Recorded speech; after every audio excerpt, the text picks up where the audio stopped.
I want to welcome today to Pro Mindset Coach Thom McDaniels. Coach, thank you for joining us on the show today. Happy to be with you. Okay, Coach, so why don't you share for the audience your relationship to the game of football? I grew up in Orrville, Ohio, and Orrville is famous for being hometown of Bobby Knight and Smucker's Jelly.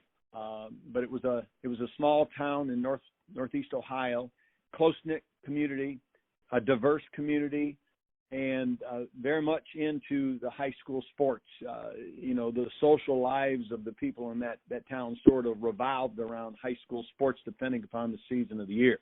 So, I was a grade school kid and a middle school kid that grew up, wanting to be an Orrville Red Rider, and had an undistinguished career myself. I was very average at best in every way as an athlete, but I fell in love with the game early, and I think I had a good mind for the game, and I think that even as a player, I was more interested in the coaching part than I was the playing part. Coach, what position did you play in high school? I was a quarterback and a defensive back, and graduated from high school, went to Clarion State University. It's in Western Pennsylvania. I'd had 6 knee surgeries, so that sort of speaks to my athletic ability. I wasn't able to avoid, as many hits as I wanted to, perhaps, but did not have a college career, but knew I wanted to coach. And upon graduation from Clarion State University in 1972, I came back to Orrville as an assistant coach, and I was an unpaid volunteer. Their staff was intact. Most of those people were my coaches when I was there. And it wasn't until they either moved in administration or retired that I could move up. So I functioned was an assistant for 10 years, at Orrville, and then at a place in more central Ohio called Mansfield, Ohio, and then back to Orrville, and then was hired at Canton, McKinley as an assistant coach for my 9th and 10 years as an assistant, and became a head coach there at Canton, McKinley in 1982.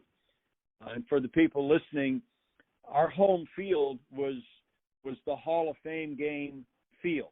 The Hall of Fame, the Pro Football Hall of Fame, happened to be built next door to it. So they played the Hall of Fame game there and still do, but at that time it was really a high school stadium. But it was big-time high school football, as big as high school football can get in Ohio. We were in the large school division. We were a public school, a city, urban school setting. And I think I was fit for that kind of environment. But we had a great run there, and following the 1997 season, we were preseason USA Today, the number 1 ranked team, back when they did that. I don't even know if they still do that. And we ran the table, and we're undefeated, and we're state and national champions.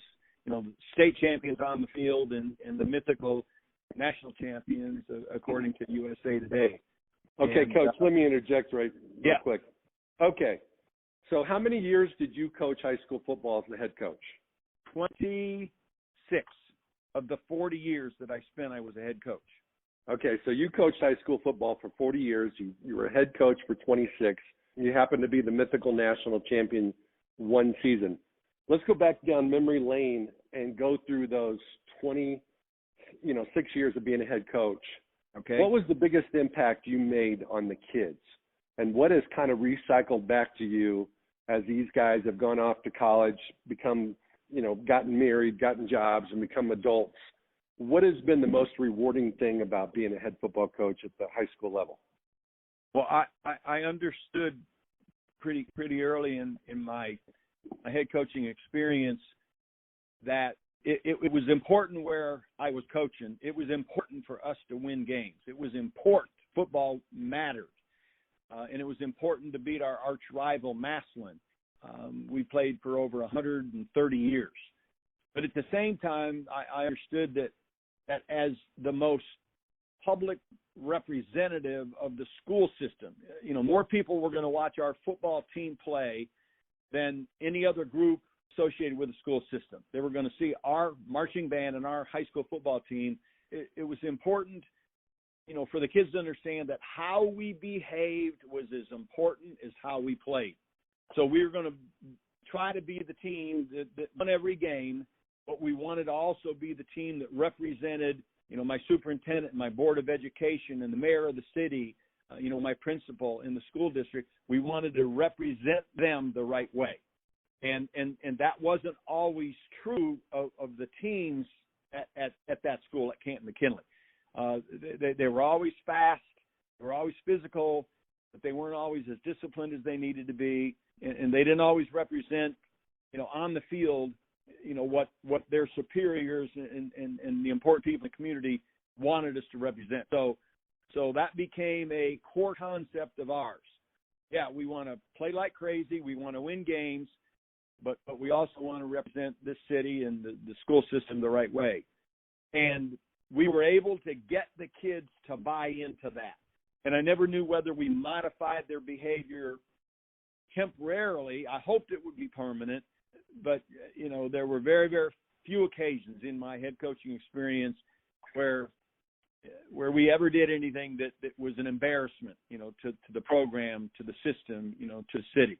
And consequently, I think that there's a large portion of our kids who became adults and they weren't competing anymore, but how they behaved was as important as anything that they did. And so we've got a lot of kids that I think took that core concept and let it become permanent. We always hoped it would be, but I know a lot of them now as dads and parents and husbands, and they're not all coaching, obviously, but there's a whole bunch of them that are successful, and I think that had a lot to do with it. Okay, Coach. Thom, let's talk about the culture that you developed as a head coach. And Back then, they might not even have called it culture. Now they call it culture. Before John Wooden came out with his pyramid of success, no one really realized that you could frame your culture. Okay. And, Bill Snyder did the same thing at Kansas State, and I could list, 50 coaches that have done it. What was your culture? It's multifaceted, and I'll try to represent it, in a few phrases as best I can. But it was intentional, even though we didn't have a name for it. It was intentional, and now the culture word is commonplace. But one of the things that we believed in and we wanted our players to understand and accept was that nothing about football was unimportant. When players start to decide that this about football is important and this about football is unimportant, that's when we have issues. And so if it was important enough for us to teach, then it was important enough for them to take seriously and to attempt, to do the way that we had coached it to do. We didn't want players, deciding that, you're a gunner on a punt team, but that's not important, because I'd rather be the tailback or the quarterback or starting linebacker. So we sold our kids on that and sold them on the whole concept of about, team football. We had a whole program for that. I spoke at the National Convention one year about that. But we sold the concept of team. We wanted them to believe that nothing about football was unimportant. There are a lot of easy things in our game, and we wanted to do all the easy things well. Stance is an easy thing, and we wanted to be in a stance that we coached. If you're a defender and you're reading a key, that's an easy thing. It takes no special ability to read a key, but we wanted to read a key. Alignment, splits, all of those things that we all sort of refer to as fundamentals and basics. We wanted to be great at them because most of them have nothing to do with ability. And so we take our talented kids and we get them to do all those basic fundamental things really well, and it's amazing how many games you can win when you do the easy things well. So that was a concept that we sold, and I was at two different high schools, very similar, but we had remarkable success both places. But we sold the same blueprint. We never wanted to be scheme rich and execution poor. And there's a whole lot of that going on, I think, in high school football today. We have more schemes than we can be really good at. So, less is more, from our standpoint. But we never wanted to be, coach's office scheme rich, but, practice field and game field execution poor. That's not who we wanted to be. And so we learned how to do that. We didn't right away. but we learn how to become that. That's a concept that we believed in and that we shared and that we sold with our kids. We never believed that there was such a thing as too much individual practice. Historically, we have individual periods and group periods and team periods, but with the kids that we coached in those inner city environments, there was no such thing as too much individual. There is such a thing as too much group and too much team. But we weren't going to be that kind of coaching staff, and we were not going to be that kind of team. We were going to devote a ton of time to players' individual skills and positions and techniques and fundamentals. And obviously we were going to group up at some point and we were going to team up at some point, but we were never going to cheat individual time. We just didn't believe in that. We were a team that believed that scrutinizing and studying our previous game was way more important than studying the next opponent. We played Friday and we devote 4 hours on Saturday morning to grading our film and evaluating our performance and scrutinizing the way we played, sharing the film and the information with the kids, because, in a 42-6 win, there were still mistakes that were made. And we knew that if we didn't correct those mistakes, we couldn't beat the best people who still remained on our schedule. So, that was a core concept of who we are and what we wanted to do. Some of us can't win it for all of us. We were not a coaching staff that celebrated our best players. We demanded the most from the best players, and we made that obvious. We weren't going to pamper our best players. We weren't going to look the other way if they made a mistake. We weren't going to pat them on the butt because we were afraid to coach them. We were going to be unafraid to coach our best players, and we wanted everybody to understand that it was going to take all of us. If you have a scout team role, and I was a career scout team guy, I was going to take that role seriously, and we got our kids to buy into that. Those are some of the things, that I believed then and that I still believe today. We were never going to embrace success. It was always a journey and never a destination. And I know some of these things, are phrases and concepts, that I learned since I started coaching in 72. And some of them I learned from guys like John Wooden and Bill Walsh and Bo Schembechler, and some of them I learned from guys, names you wouldn't know or recognize. But I think that, being that kid in high school who was more interested in coaching than playing, I look for things, and I'm an avid reader, and I have an enormous library of books and videos, and that's just who I was. So, if the devil could teach me something about being a better coach, I was going to go ahead and learn from the devil. Okay, Coach, so let me regurgitate back to you what I heard. Okay, and I heard a couple different things. One is that, and so many coaches fall into this trap. They take the best dude on the team and they treat him special. Yep. And it ruins the whole organization, the whole program. Right. And it's because you just created a double standard. That's and correct. So, right? And so the players can't trust a coach that has a double standard. And the coach created the double standard by playing favoritism to the most outstanding blessed players. Okay. Right. The second thing that you said was you don't do things by accident. You're not winging practice. No. Everything you're doing has a purpose. Absolutely. And the thing that you're doing is you're basically, someone's like building a house. You start with the foundation and then you build the walls and then everything else follows from there. You start with ND period, teaching the fundamentals so that the players can be excellent at what they do. So when you put them together as a team, now you can make music. Yes. It's especially in offense. Yeah. There's no offensive play that doesn't require at its best for all 11 guys to get their job done. And we know that doesn't happen every play, but that should be the goal every play. And that connects to that first thing that I mentioned about nothing about football as being unimportant. It was part of our responsibility as coaches to get the guys on the backside of a power play to the right to understand that, even though you're not at the point of attack, your assignment is key and critical to the success of the play.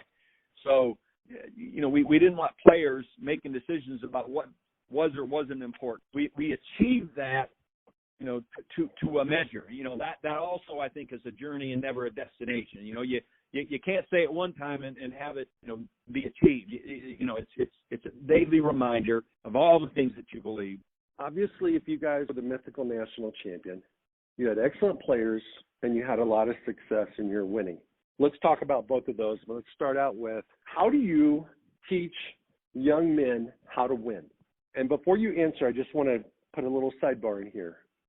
So many kids, and this applies at the pro level too, have talent, can make plays. They're outstanding players, but they still don't know how to win. And other players do know how to win. How do you teach a kid how to win, and what does that mean? Winning is, as far as I'm concerned, is a cumulative result of what a whole bunch of people are supposed to do. And it's pretty obvious that you can't win a game by yourself. It's a team game, the consummate team game. We involve the most people at one time on a play than any other sport that I can think of. I'm not sure if I can think of a team sport where we've got 12 or more people at one time participating on offense or defense or in the outcome. And so it's a collaborative effort. And while you're attempting to do your job and complete your assignment to the best of your ability, that alone is not enough. And so I think we focused on getting our kids to understand not only their responsibility, but to understand the big picture and how their responsibility and their assignment connected to the other 10 in the huddle, that got the best result. We discouraged selfishness. We rewarded unselfishness. We punished selfishness.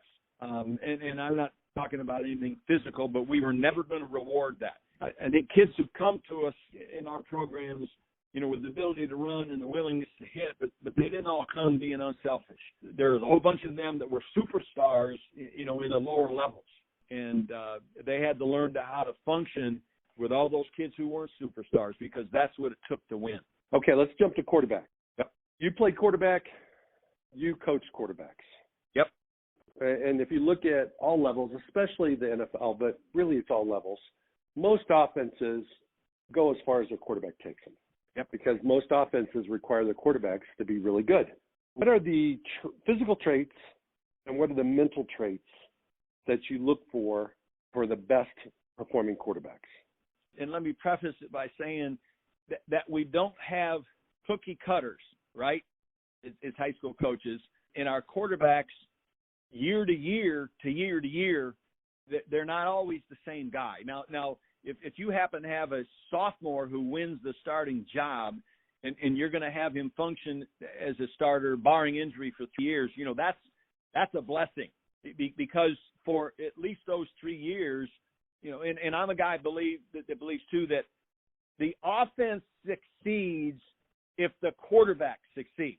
And so what we chose to do offensively had an awful lot to do with the ability of the starting quarterback at that particular time. We were not going to ask kids to do what they couldn't do, but if we had an option guy, or we had a guy that was a better runner than thrower, then what we did offensively was going to be a little different while he functioned in that starting capacity. And it might change because the next guy might have been a better thrower, a better decision maker, a better under guy, a better gun guy. So the individual traits that they brought to the position, that affected to some extent what we chose to do. But what we were absolutely going to do is we were going to take the quarterback and whatever he did well, and we were going to tailor what we did to him. And if he succeeded, then we thought the offense had a chance to succeed. So I was a big believer in toughness. In quarterbacks don't have to dish out an awful lot of punishment, but they have to be able to tolerate it. They have to be tough physically, but they got to be tough mentally. Because an awful lot of times those guys get a lot of credit, maybe more than they deserve when things go right, but they get a lot of blame. So when things don't go well, we coach toughness. We coached a ton of basic fundamentals that I see lacking in the game today. What are those, Coach? What are those? Well, I'm a quarterback coach, and I sort of coach him from the ground up. I'm a big footwork guy, and I believe in coaching drops, and I believe in getting to launch points expeditiously. I coached the kid from head to toe and toe to head, but I believe that footwork has an awful lot to do with a quarterback's success in throwing the ball. I think the angle of departure, if you're under center, run game is a critical concept. If we're running stretch, that angle of departure for the quarterback is going to be different than if it's power or ISO or midline dive. I coached an awful lot about vision and believe that, when we get our kids to understand that they got to put their eyes where they need to be, the eyes, gather information, and gathering information helps me make a decision. We were a team that created triangles with receivers, and we tried to read triangles and distribute the ball accordingly based on coverage. I didn't overcoach grip because every kid's hand size is not the same. There were certain points about the grip that I coached, but if they could spin the ball, I didn't try to change the grip that they had. I didn't try to overcoach throwing mechanics. I tried to correct critical flaws, but being on balance and ending on balance, and something called the conservation of angular momentum. It has to do with rotation of hips and shoulders in order to get velocity and distance. I didn't overcoach that, but tried to break it down to basic phrases that if I mentioned a phrase, that replaced a paragraph and they understood what that meant. I still train quarterbacks even though I'm retired. And I work with everything from junior high kids up to kids that are entering their freshman year of college. And I think that quarterbacks who I coach and quarterbacks who played for me, I think that when you see them, they demonstrate a belief in the things that really good quarterbacks coach. Now, I said that there are some basics and fundamentals that I see lacking today. I was a guy that believed in front hand pressure on the ball until the moment of the throw. But a lot on Saturdays and even on Sundays that we see quarterbacks running around behind the line of scrimmage with the ball in one hand. I think playing a position begins with great ball security, and we have better ball security when we have two hands on the ball than when we have one hand on the ball. I never tolerated that. And I don't know that they coach that anymore because it's bad ball security to have the ball in your bare hand running around with it at your side, but we see it all the time. And I think that's an invitation for a turnover, and our first responsibility is to take care of the ball. I don't know that why I coach feet and footwork so much is I think that I was a timing throw guy, and we had timing throw concepts: 1, 2, 3 step, ball gone.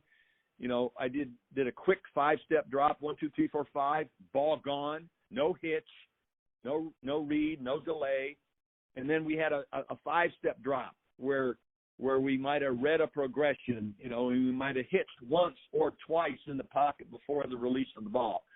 We tried to have play action off our best run actions, and we tried to be a great screen team because when you're good at screening the ball in high school, that can be a very successful, critical part of your success in your game. No doubt about it. Okay, Thom, who's the best player that you've coached that either went on to the pros or went on to college and did really well? And then when you name who it is, describe for the audience what attributes did that player have physically and mentally to put him in that position? Okay. I had a wide receiver at Warren Harding by the name of Mario Manningham.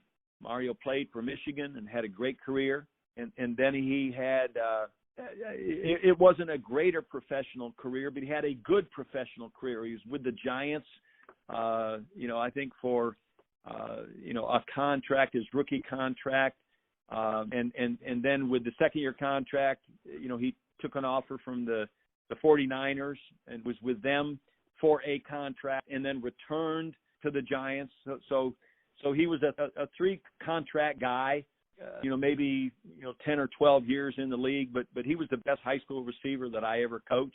And again, he had an equally great college career, playing at Michigan, and a less spectacular career playing as a pro.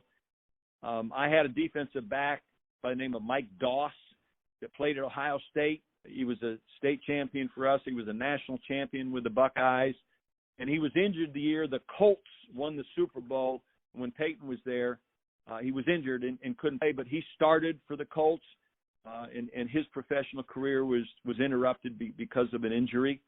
And I had a running back at Warren Harding by the name of Maurice Clarett, who starred for us. He was Mr. Football in the state of Ohio. He started for Ohio State as a freshman during their national championship year, with Jim Tressel. But is sometimes the case, he came under the influence of some people that weren't good for him. He strayed from a path that would have led to more continued success at Ohio State and probably the NFL. And so it was a very short career at Ohio State and virtually no career at all in the NFL, because of a misstep at one point in his life. The good news about Maurice now is he speaks nationally, coast to coast, to corporations and college football teams, professional football teams, and basically he's got a great story about don't do what I did, to prolong your career and to be successful, all of life and not just during a short period of a career. Mike Dals is a successful businessman in surgical sales right now. And Mario Manningham is retired and lives, in North Canton, Ohio. He's got a son that people are going to be talking about someday. But those were three very different kids. All happened to be minority kids. Mario came from a family with a great mom and an amazing grandpa. His grandpa was the key father figure in his life, and his grandpa gave Mario over to me and fully supported how I approach coaching. Fully supported the fact that I wasn't going to baby Mario or pamper him, that I was going to expect more from him, and fought for me as a head football coach, in the black community, whether he was coming out of church or going into the barbershop, he was going to be a defender of Thom McDaniels because he knew that Thom McDaniels, had something that was going to be best for Mario Manningham. Maurice Clarett was a legendary kid, is a youth player, middle school player, and I inherited him when he was a junior when I went to Warren Harding, which is in northeastern Ohio. And we had an early confrontation as a first-year head coach his junior year in the year 2000. We had pregame meals, and he skipped the pregame meal. And when I confronted him about it, he told me that he wasn't hungry. And I said, fine, but it's not your decision to miss a meal. If you're not hungry and you come with your teammates and you just don't eat the meal, but you don't get to make that decision. And he didn't like the fact that I confronted him with that, and he reacted the wrong way.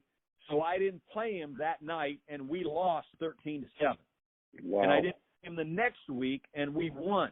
But this was like the third game of the year, my first year at Warren Harding in my 17th year of head coaching. But when presented with an opportunity to make an example, and I never looked for one of those, but I also learned to never pass that up. There was never a need to discipline, Maurice Clarett again, ever. And there was never a need to discipline almost all the other players who witnessed that on that team, because we were going to expect the most from the best. But that was a meaningful time for him in his life. He had never experienced that before. He was the tail that wagged the dog, and he was the great player that people pampered and babied, and we believed in coaching that guy hard and having high expectations. And he and I are close to this day. I had him come and speak to my old high school team not too many years ago because I felt like those kids needed to hear his success to failure to success story, and he delivered in magnificent fashion.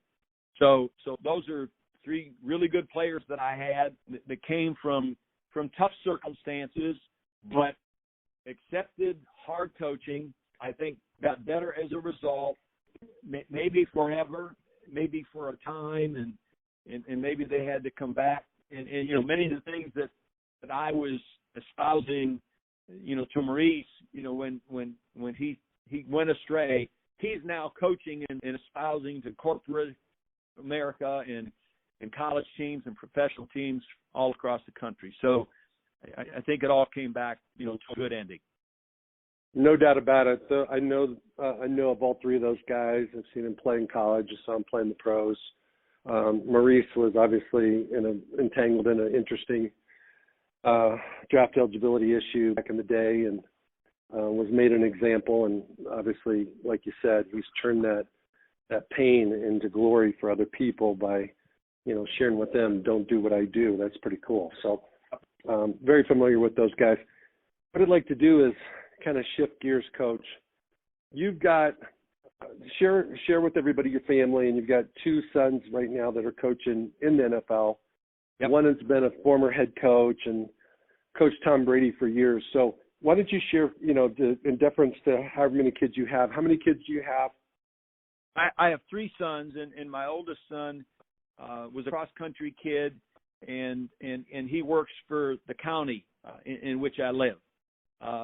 And Josh, you're more familiar with because of his time with the Patriots and his short time as the Denver Bronco head coach. And Ben has been in both the NFL and major Division I college football, and he's just accepted a position, with the Houston Texans. Both kids played for me. Both kids were quarterbacks. They had elevated football IQs, I think, because they'd been in and around the locker room since they were 4 or 5 years old.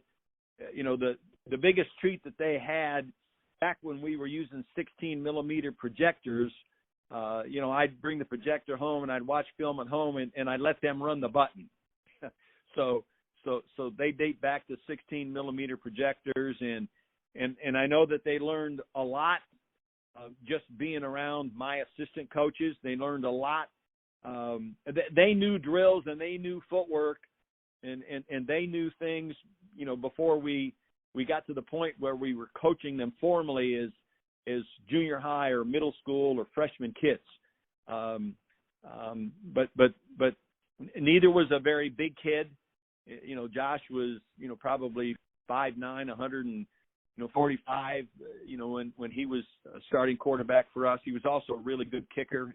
He held a lot of the McKinley career kicking records until they've been surpassed. Benjamin was a little taller, but a little leaner. But both, Josh took us deep into the playoffs during his time here.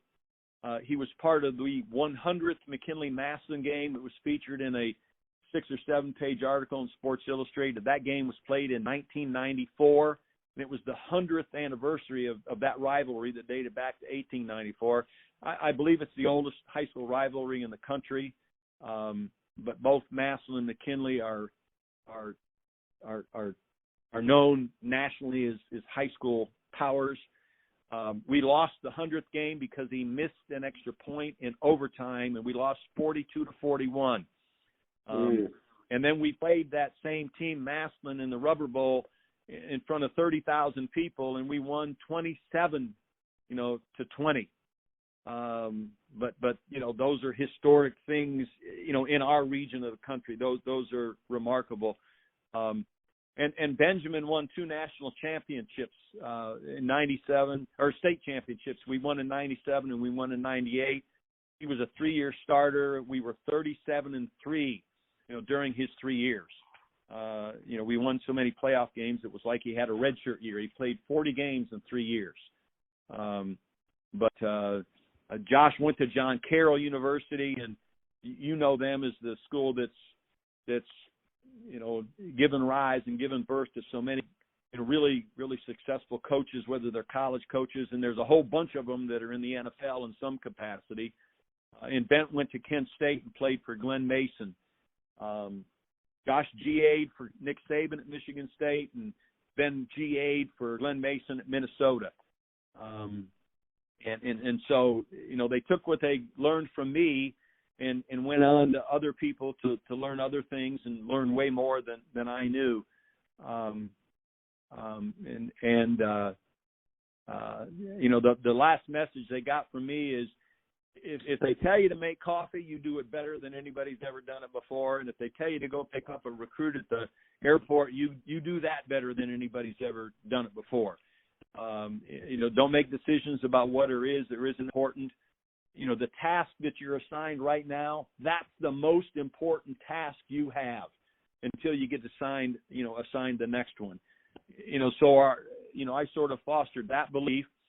And then Nick required that, and so did Glenn Mason. So, they went to work for people who sort of thought the same way. I knew those guys personally, and Josh had one offer as a GA, and it was at Michigan State with Nick, and Ben had one offer as a GA, and it was at Minnesota with Glenn Mason. But, they then parlayed that into, the careers that they've had since then. Well, let's talk about the NFL for a moment. Yep. Everybody puts the NFL up on a pedestal for obvious reasons. There's a lot of money. It's the Super Bowl. It's the apex of the sport. What are some of the things that are still the same that people don't even realize are the same? Because I see from looking at all different levels, I feel like they're all the same. I mean, one gets a paycheck on Tuesday, and in college you don't, in high school you don't, but I see them mostly as the same. What is your perspective of having, two sons that coach in the NFL? What do you see as the differences? Well, I agree with you to some extent. I think they're the same to some extent. Certainly not every. The hash marks aren't the same. The width of the goalposts aren't the same. The length of the field and the width of the field, that's the same. Once, Josh got into the, in the major college, with Nick at Michigan State and Ben at Minnesota, and once they got into the NFL, I've been a guy who attended bowl practice my entire coaching career. I'd go where they'd let me attend, and I'd watch and I'd study and I'd learn. And I made spring visits every year. I'd make visits to two places, and it was usually they did something that I wanted to learn how to do better, or they did something that fit what we were doing at my school. And so, I had a desire to learn and a curiosity. So when they got to Michigan State, Minnesota, the New England Patriots, I had opportunities to learn, in the NFL that I hadn't had before. And what I learned was that there are versions of the game of football, and the pro version is not the same as college, and the college version is not the same as high school. And what I learned is that whether it was a fundamental or a concept or a play, that the Patriots used, I had to do the high school version of that play. I think pro players, are more mature than college and high school guys. They have technologies that they are able to use to teach that I never had in high school, or maybe only had at the end of my career. They're grown men, and some of them are still becoming men when they enter the league, but they have capacities to learn that may surpass the capacities of those inner city kids, and high school kids that I coached. Some of them came from inner city programs and grew into, being pros. Most of them had talents and abilities. I just named the three best guys I ever had, and none of them was a great professional. They were just good professionals. So the talent level at the NFL is the best of the best. Whether we've heard of them or not, if they make that 53-man roster and they end up starting and they end up being successful, or even if they're not successful, they might be successful individually.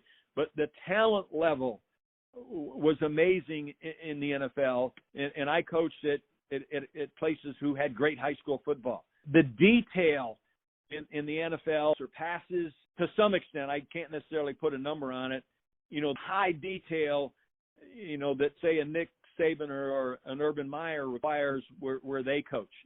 Maybe not by much, but to some extent. And the detail that Alabama and Ohio State and the great college programs require, that surpasses to some extent what we required. Now, we tried to match their level, but it ended up being a high school version of Alabama or Ohio State or New England.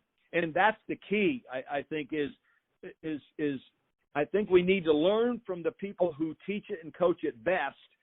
But then I think we have to take it home and figure out what the high school version of that is, because in most instances, our teams are never going to be as talented, from the first guy to the last guy as their first guy to their last guy. And that was the key for me, to take what I learned from Bill or Nick or Urban and do our version of it. Because the exact version, that didn't fit our template.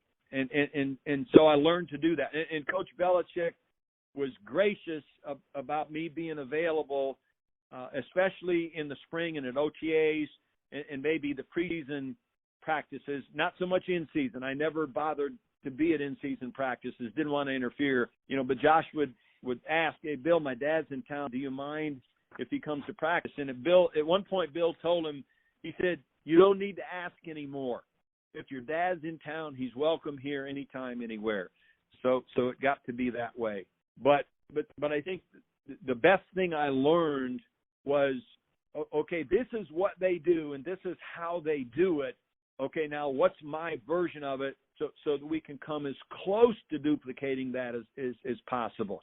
And the most remarkable difference, I talked about some of the similarities and some of the differences, but the most remarkable difference in attending a pro practice, for my very first time, it was not the size or the speed of the players.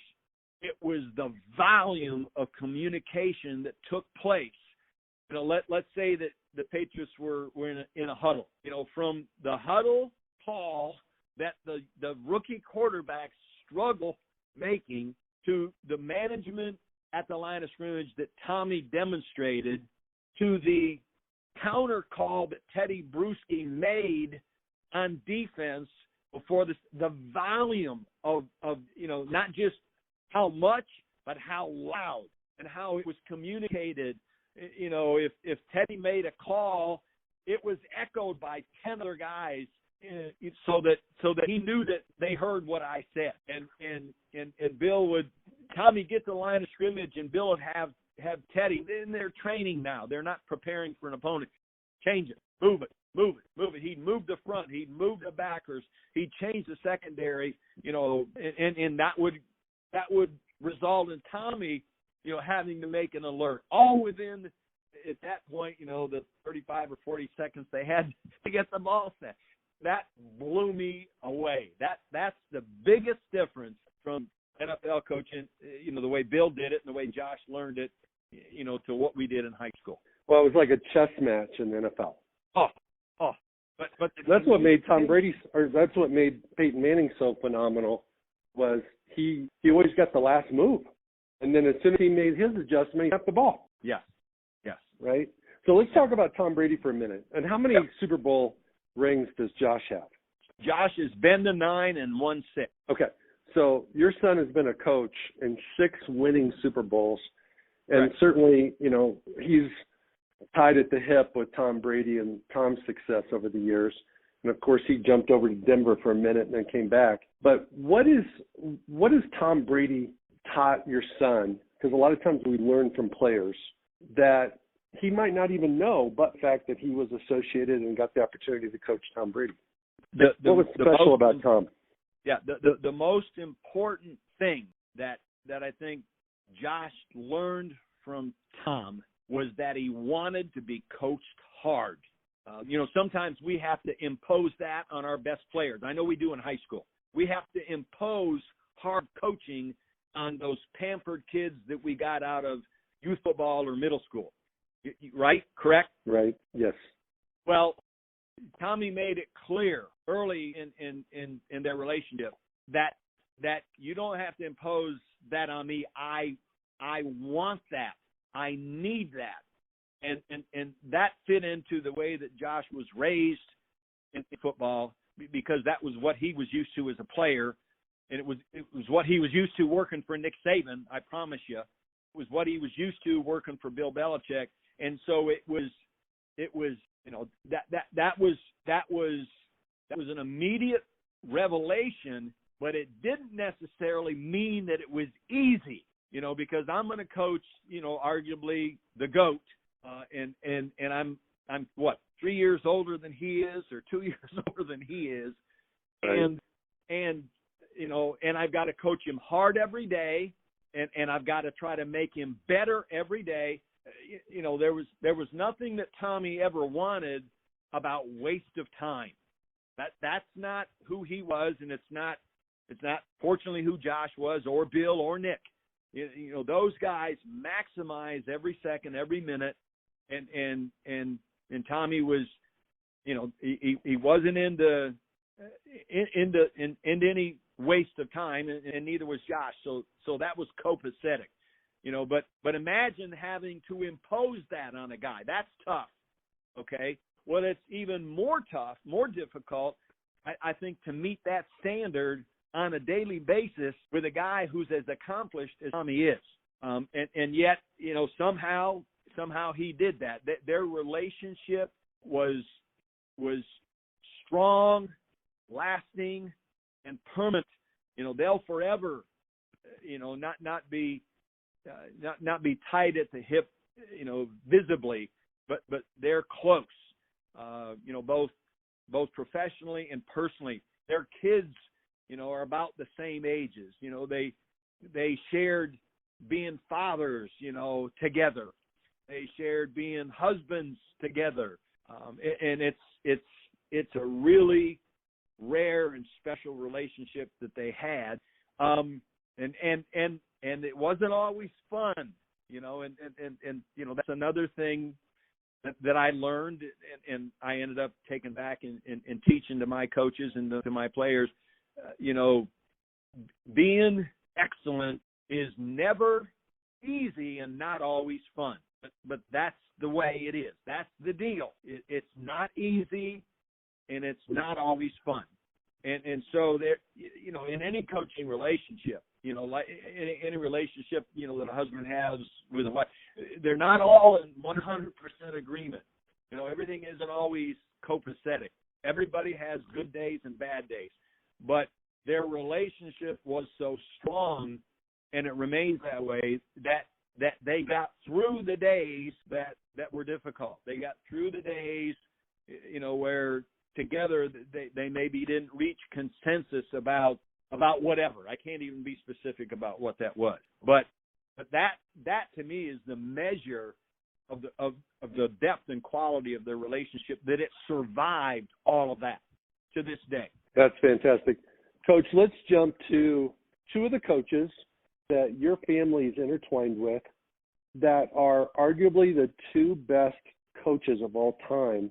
They're certainly two of the best coaches during lifetime, in Nick Saban and Bill Belichick. And Bill Belichick right. and Nick Saban are friends because they work together. Yeah. So when you look at it from a little bit of an insider's viewpoint, but let's just pretend you're not, but what little what separates those two guys, and just start with Belichick first, what separates him from everybody else on the planet that coaches football? Their personalities are not identical. So it isn't personality. And let me mention this about Bill, because this is a little known thing, I think, about Bill. Josh believes that Bill is the best listener he's ever known in his life. And I don't know if you've heard that before, but Bill is credited with a lot of things, but I don't know if he gets enough credit for being the best listener that my son has ever known. I wanted it to be me. Maybe right. I wanted Josh to be the best listener to me, but Bill is open to other concepts and thoughts and opinions, and he's willing to listen. But he is so gifted and so knowledgeable. Your presentation better be remarkable. It can't be a great idea with a bad presentation. Or it can't be a great presentation, but a concept or a thought that's not sound or fundamental or steeped in basics. But that's just a separate thing about Bill. I think it's when I say nothing about football is unimportant, I believe that Nick Saban and Bill Belichick live that. There's nothing about the job description that is unimportant. what they're doing at the moment in time is the most important part of the job. But I don't think they rank order stuff. I think that they do the best job of that of any of the people that I've ever met or known. Nick is credited with being, the guy that can deliver that home visit recruiting conversation that is unmatched. Bill is he doesn't have to recruit, but I think that Bill does as good a job of getting players prepared to succeed on game days. And I know Nick does the same thing. Very early in the week, and this is something that I learned from them. Bill can take an opponent, and the players play Sunday. They come in for, film review and injury check on Monday. They're off Tuesdays, but they come in Wednesday, and in just a matter of a few short phrases, Bill can identify things that they have to do really well in order to win. And they're not the same things week to week because the opponent changes week to week. So it's not about, taking last week's plan and using it this week.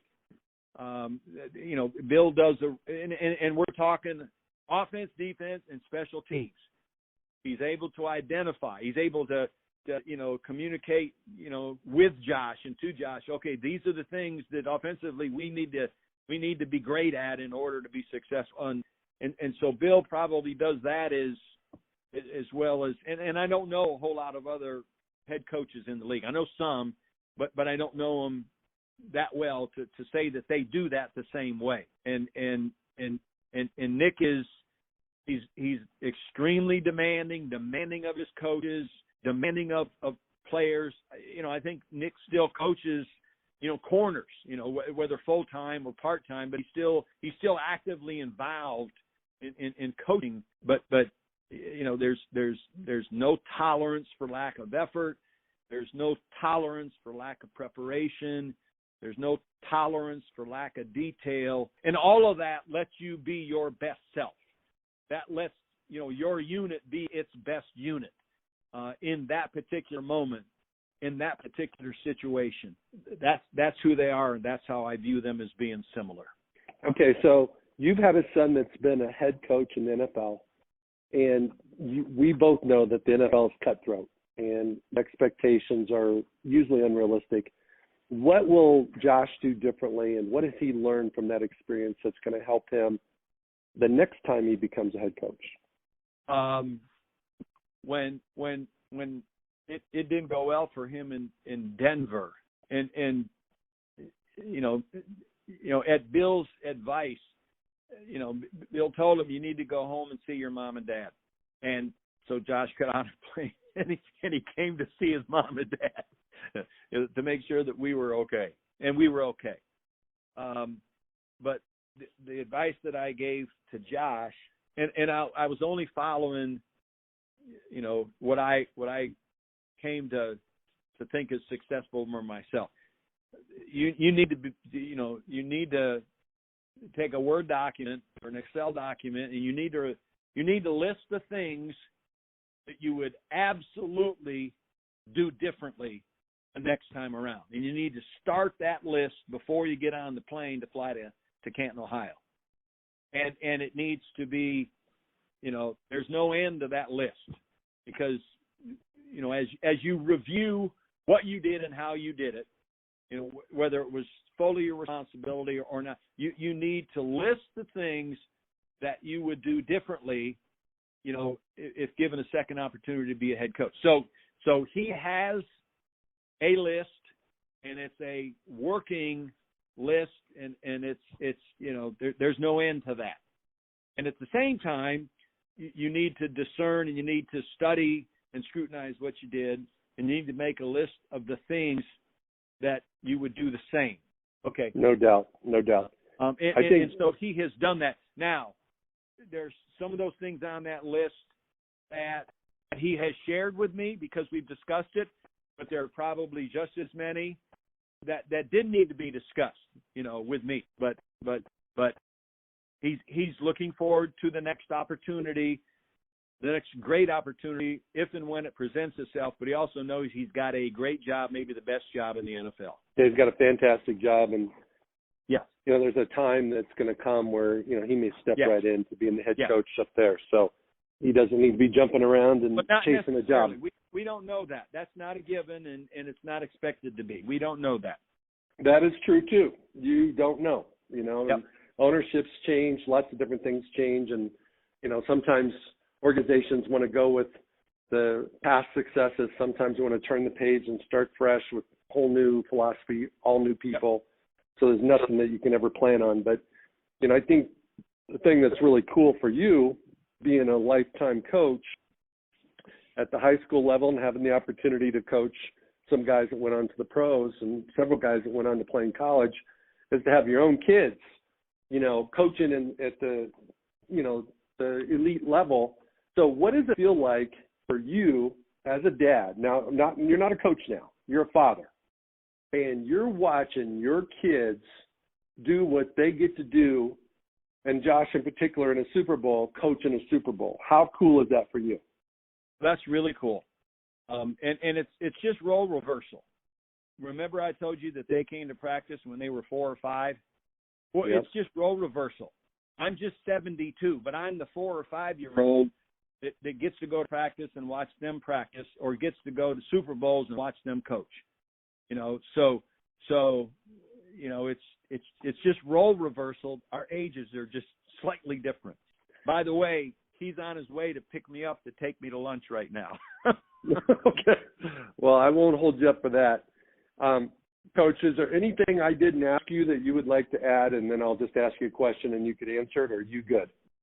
There's probably 1,000 things, but I can't wrap my 72-year-old mind around what those 1,000 would be right off the cuff. It's better when you ask me a pointed question, because then I can give you a pointed answer.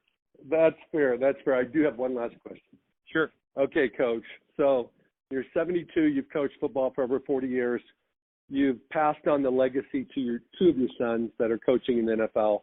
What is the most important? What are the components of a mindset that you see that, if there's a kid out there listening that aspires to play in the pros, or there's a kid in college that's playing that wants to make it to the pros, or, anybody in any situation that wants to get to the next level compared to where they're at?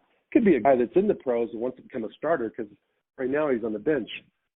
What are the attributes and the components of a mindset, in your opinion, that it takes to get to the highest level and to play at that level? Well, I think you got to understand that there are many rungs to that ladder, and when you're climbing a ladder, every rung matters. And whether it's sleep or whether it's diet, which are way more important now than they used to be 40 years ago. We didn't know to even coach that stuff. Or, in-season strength training, out-of-season strength training, whatever it is, you need to do that at a championship level. You need to study at a championship level. You need to eat and sleep at a championship level. You need to train. You need to be around championship people. If the championship and remarkable success is your goal, then you have to expect that from yourself in every way. And I don't know that I can state it more simply, but at the same time, I think that is the profound, simple truth. Okay, so let me rephrase what I just heard you say. If you look at mindset as a ladder, every step matters. You can't skip them. You can't skip two. Every rung of the... So whether it's your recovery, whether it's your preparation, whether it's your eating habits, whether it's your sleep habits, whether it's your pay attention to the playbook, taking mental reps, and all those things, you got to do them all. Yep. And that's what you got to do. And then how you got to do them is you have to be excellent. You have to do them in a level that's, commensurate with winning championships. Yeah, I think demanding excellence from yourself prepares you to meet great expectations from other people. You can't go from not expecting it from yourself to suddenly figuring out how to meet it when other people demand it. So it's all about self-discipline in every facet of your life. If remarkable excellence is what you want. Amen, brother. Coach, thank you so much for being on Pro Mindset today. I really enjoyed our conversation. I hope you did. I did. Remarkable. This was a lot of fun. I really appreciate the invite. All right, Coach. Well, have fun at lunch with your son. I will. Best of luck, and hopefully our paths cross down the road. I would look forward to that. You stay safe. Thank you, Coach. Bye-bye now. Bye-bye.